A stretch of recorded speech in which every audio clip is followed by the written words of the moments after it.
ఇవాళ టీనేజ్ ఆడపిల్లలో ఎదుర్కొనే hormone imbalance సమస్య గురించి మాట్లాడదాము. ఈ హార్మోన్ ఇంబ్యాలెన్స్ సమస్య టీనేజ్ గర్ల్స్లో యూజువలీ మెచ్యూరిటీ అనేది స్టార్ట్ అయిన తర్వాత ఏర్పడడం జరుగుతుంది. ఈ టైంలోనే ఎందుకు ఎక్కువగా కనిపిస్తుందంటే ఈ టైంలోనే హార్మోన్స్ వల్ల ఉండే చేంజెస్ ఏవైతే కనపడుతూ ఉంటాయో దీనివల్ల కొంచెం వెయిట్ పెరగడము అండ్ ఆ ఏజ్లో వచ్చే హార్మోన్ మార్పుల వల్ల పీరియడ్స్ ఇనిషియల్గా కొంచెం ఇర్రెగ్యులర్గా ఉండడము లాంటివి గమనిస్తూ ఉంటాము. అయితే ప్రతిసారి ఇది ప్రాబ్లమాటిక్గా కాదు. యూజువలీ గర్ల్స్ మెచ్యూర్ అయ్యే ఏజ్ వచ్చేసి 10 to 12 years మధ్యలో. ఇప్పుడు ప్రస్తుతం ఏజ్ తగ్గింది కాబట్టి యూజువల్లీ 10 yearsకి కూడా గర్ల్స్ మెచ్యూర్ అవుతున్నారు. But around 12 years common age అనమాట మెచ్యూరిటీ వచ్చేది. ఆ టైం తర్వాత యూజువల్లీ ఒక 3-4 సంవత్సరాలు పీరియడ్స్ అంటూ సెట్ అవ్వడానికి టైం పడుతుంది. సో అంతలోపల ఇనీషియల్గా ప్రతి 2-3 నెలలకి పీరియడ్ రావడము లేదా కొన్నిసార్లు కొన్ని నెలలు కరెక్ట్గా వచ్చి మళ్ళీ కొన్ని నెలలు ఇర్రెగ్యులర్గా కావడం జరుగుతూ ఉంటుంది.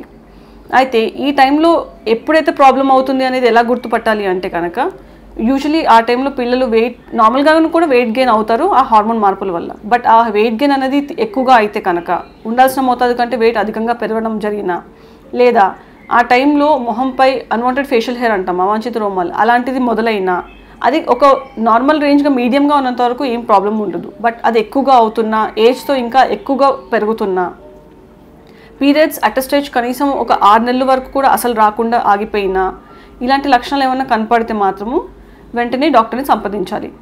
కొన్నిసార్లు ఇలాంటి లక్షణాలతో పాటు కొంచెం వాయిస్లో మార్పు కనపడవచ్చు. కొన్నిసార్లు కొంతమంది ఆడపిల్లలకి చెస్ట్ మీద హెయిర్ గ్రోత్ ఎక్కువ అయిపోవచ్చు. సో ఇలాంటి లక్షణాలు కనపడితే వెంటనే మీ డాక్టర్ని సంప్రదించాలి.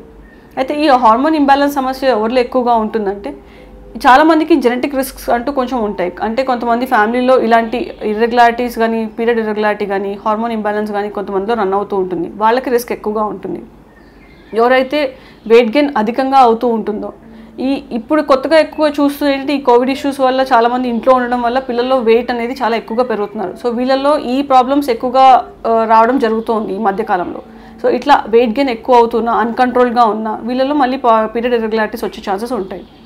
కొంతమందికి వేరే అంటే ఓవరీస్ అవి తయారవడంలో కొన్ని ఇబ్బందులు అక్కడ నుంచి హార్మోన్స్ తయారవడంలో కొన్ని ఇబ్బందులు ఉండడం వల్ల కూడా ఇట్లాంటి ఇష్యూస్ క్రియేట్ అవుతాయి. అయితే ఎవరిలో ఎట్లాంటి సమస్య ఉందనేది మీరు డాక్టర్ని సంప్రదించినప్పుడు వాళ్ళు చేసే కొన్ని హార్మోన్ పరీక్షల ద్వారా మనకి దాని ప్రాబ్లమ్స్ అనేవి ఎలా ఉంటాయని తెలుస్తుంది. అయితే 18 సంవత్సరాలు దాటాక యూజువల్గా ఈ పీరియడ్ ఇర్రెగ్యులారిటీస్ అనేవి సెటిల్ అవ్వాలి. అలా కాకుండా 18 years తర్వాత కూడా మీకు పీరియడ్స్ ఇర్రెగ్యులర్గా ఉన్నా లేదా పీరియడ్స్ బ్లీడింగ్ అనేది నార్మల్గా లేకుండా కొన్నిసార్లు అతిగా అవ్వడం లేకపోతే బాగా తక్కువగా అవ్వడం ఇట్లాంటి లక్షణాలు ఏమైనా ఉన్నా కూడా మీరు డాక్టర్ గారిని కలవాల్సి వస్తుంది. ఇందుకు జనరల్గా కామన్ పబ్లిక్ తీసుకోవాల్సిన కొన్ని జాగ్రత్తలు ఏమేమి తీసుకోవచ్చో నేను చెప్తాను. యూజువలీ పీరియడ్ డిస్టర్బెన్సెస్ అనేవి తగ్గించుకోవాలంటే ఐడియల్ బాడీ వెయిట్ అంటే నార్మల్గా హైట్కి ఉండాల్సినంత వెయిట్ మోతాదు మెయింటైన్ చేసుకోవడం one of the best things. అంటే మరీ అండర్ వెయిట్ వెళ్ళకూడదు, మరీ ఓవర్ వెయిట్ వెళ్ళకూడదు. సరి సమానంగా ఉండే వెయిట్ ఉండేలాగా చూసుకోండి. దానికోసం కొంచెం డయట్ కంట్రోల్ మెయింటైన్ చేయడము, అట్లీస్ట్ మినిమల్ ఫిజికల్ యాక్టివిటీ అంటే కనీసం రోజుకి 30-40 నిమిషాలు చొప్పున ఫిజికల్ యాక్టివిటీ అంటూ మెయింటైన్ చేసుకోవడం చాలా మంచిది. లాంగ్ టర్మ్లో ఈ రెండింటి ఫ్యాక్టర్స్ వల్లనే చాలా వరకు హార్మోన్ ఇంబ్యాలెన్స్ అనేది ఇర్రెగ్యులారిటీ అనేది కంట్రోల్ చేయడానికి వీలవుతుంది.